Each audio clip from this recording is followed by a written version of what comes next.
It's been a long morning, and I want to say, first of all, thank you to all the emergency personnel that have worked through the night, and their courage and their calm determination to make our city safe and to arrest anybody that did us harm. I also want to thank the county, Judge Jenkins. I want to thank the FBI. I want to thank the governor. Lieutenant Governor flew in last night. The president called me from Poland, and all your commentators have wished us well and are praying for us. And I want to say, from our heart, we feel that. And so, thank you. I am now going to tell you some not good news for you reporters, and that is we've got a criminal investigation going on, and our #1 job is to make sure the citizens of Dallas are safe. So we're not going to tell you anything about the suspects, and we're not going to answer any questions on that. We will when it's the right time. Now's not the right time. But a lot has happened in the last 5 or 6, 7 hours since we talked. I guess it was early in the morning. And I want Chief Brown to give you an update on that. I'm proud of him. He's been working so hard these last few hours. We've been with families, and we've been trying to make sure that the city is safe this morning, and I believe it is. Chief Brown. Thank you, Mayor. We're hurting. Our profession is hurting. Dallas officers are hurting. We are heartbroken. There are no words to describe the atrocity that occurred to our city. All I know is that this must stop, this divisiveness between our police and our citizens. To update you on what's transpired since we last spoke, let me walk through the standoff that had occurred, or that was occurring at El Centro on the 2nd floor, the college there in downtown Dallas. We cornered one suspect, and we tried to negotiate for several hours. Negotiations broke down. We had an exchange of gunfire with the suspect. We saw no other option but to use our bomb robot and place a device on its extension for it to detonate where the suspect was. Other options would have exposed our officers to grave danger. The suspect is deceased as a result of detonating the bomb. The reporting that the suspect killed himself is not accurate. We've confirmed that he's been deceased because of the detonation of the bomb. Our hostage negotiator did an exceptional job getting this suspect to talk before he died, during the hours of negotiating that eventually broke down. And I want to share with you some of the comments from this suspect. The suspect said he was upset about Black Lives Matter. He said he was upset about the recent police shootings. The suspect said he was upset at white people. The suspect stated he wanted to kill white people, especially white officers. The suspect stated that we will eventually find the IEDs. The suspect stated he was not affiliated with any groups, and he stated that he did this alone. The suspect said other things that are part of this investigation so that we can make sure that everyone associated with this tragic event is brought to justice. So as the mayor said, we won't expand on any further on what other suspects we have interviewed or looked at or their status until we get further into this investigation and get closer to a conclusion of what and who are all involved. But let me just say just some closing comments about Dallas police officers and Dart police officers. Some of the bravest men and women you'd ever want to be associated with. You see video footage after video footage of them running toward gunfire from an elevated position with no chance to protect themselves and to put themselves in harm's way to make sure citizens can get to a place of security. So please join me in applauding these brave men and women who do this job under great scrutiny, under great vulnerability, who literally risk their lives to protect our democracy. We don't feel much support most days. Let's not make today most days. Please, we need your support to be able to protect you from men like these who carried out this tragic, tragic event. Pray for these families. I spoke with the families of the deceased and the injured. They are not having a good time trying to deal, absorb this, trying to understand why. And they need your prayers.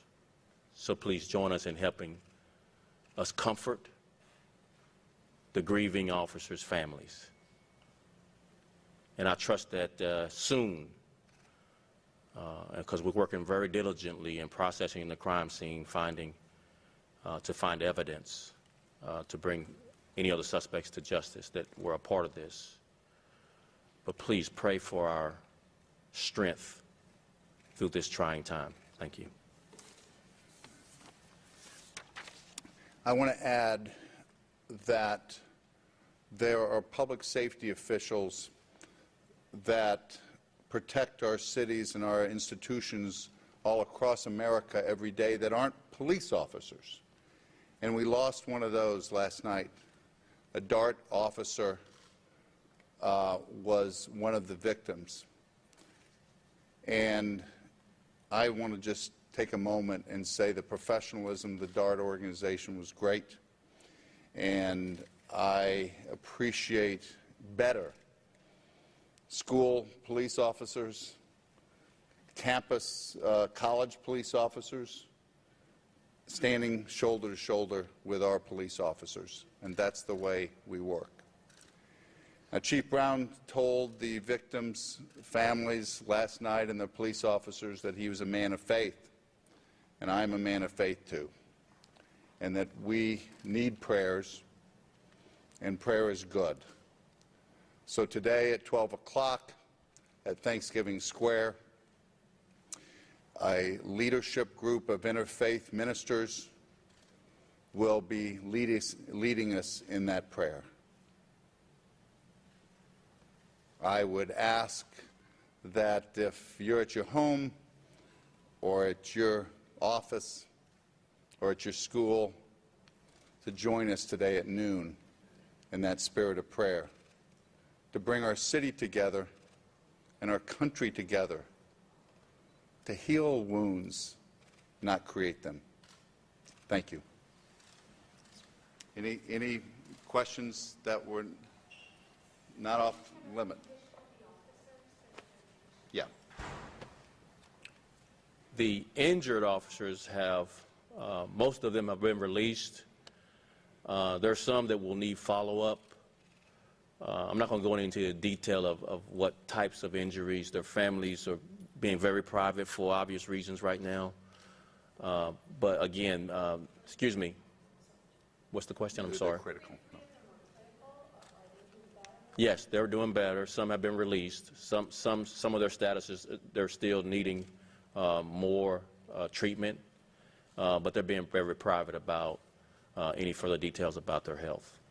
Chief, you have worked, and your department has worked with the community, have good relations. Can you speak to that and to the fact that something like this, could happen? So we have to be right 100% of the time in the way we police this city. Suspects like this have to be right once. They don't have to work very hard to do cowardly acts like this, to snipe at our officers from elevated positions and to ambush them from secreted positions around corners.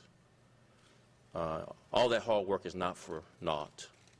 This city has shown great support for this police department. This mayor and council and city manager's office have supported this department and these officers, and we expect that to continue.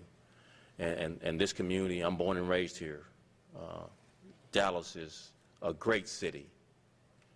Our officers will continue to put themselves in harm's way to protect these great citizens.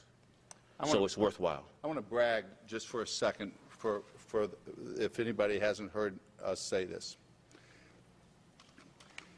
This police department trained in de-escalation far before cities across America did it. We are one of the premier community policing cities in the country. And this year, we have the fewest police officer-related shootings than any large city in America. So we are working hard to improve, and there's always room for improvement. But we are best in class, we feel. Well said. Still talking to people interested in suspects, but the people in Dallas watching at home, are you confident that the threat is now over, or are there still? No, I'm not going to be satisfied until we've turned over every stone. We've got some level that this one suspect did do some of the shooting, but we're not satisfied that we've exhausted every lead. And we're not going to be satisfied till every lead is exhausted. So if there's someone out there that was associated with this, we will find you, and we will prosecute you, and we will bring you to justice. As of right now, it's a total of 4 suspects? We're not counting or expanding on who or how many. We're going to keep these suspects guessing. Chief, can you talk about I know your first focus right now is on the officers and the investigation, but can you or the mayor talk about the impact this will have on the way protests or demonstrations are conducted in the city of Dallas, or is it too early? Well, I'm going to let Chief Brown make any strategic decisions. But I think it's important for citizens to realize that we want to give everybody their freedom of speech. We've been through several protests in the last 5 or 6 years, and they've all gone in a safe manner. But the chief makes decisions at times that people could be critical of. Do you escalate it too much? Do you put too much body armor on? If we're all being critical of those things, just think about today. this is what you're risking if you don't do it right. And so from a policy standpoint, we believe in the right to protest peacefully, and these were peaceful protests till this happened. But we also have to believe in keeping our police officers safe. And I know I'm going to redouble my efforts on that. Chief, so how does this change the temporarily or permanently the way police officers will arm themselves and protect themselves in the street? Again, I just want to expand on the mayor's comments. Police officers are guardians of this great democracy, the freedom to protest, the freedom of speech, the freedom for expression. All freedoms we fight for with our lives. It's what makes us who we are as Americans. And so we risk our lives for those rights. And so we won't militarize our policing standards, but we will do it in a much safer way every time, like we chose to do it this time. We had an adequate amount of officers at this scene, and we were blocking traffic and doing all the things to protect people's right to protest and their free speech. We are not going to let a coward who would ambush police officers change our democracy.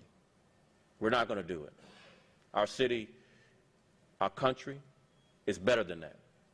And just as a follow-up, in terms of motivation, was there any talk of this being a direct response from the Minnesota shootings, or what else can you say about the motivation for the... Can you say at all whether this is someone who was having some mental stability problems and just looking for an opening to react, or is this something more organized? Can you talk about that at all? All of those questions would just be speculation to answer.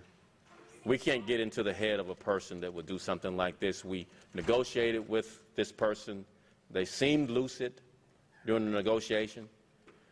He wanted to kill officers.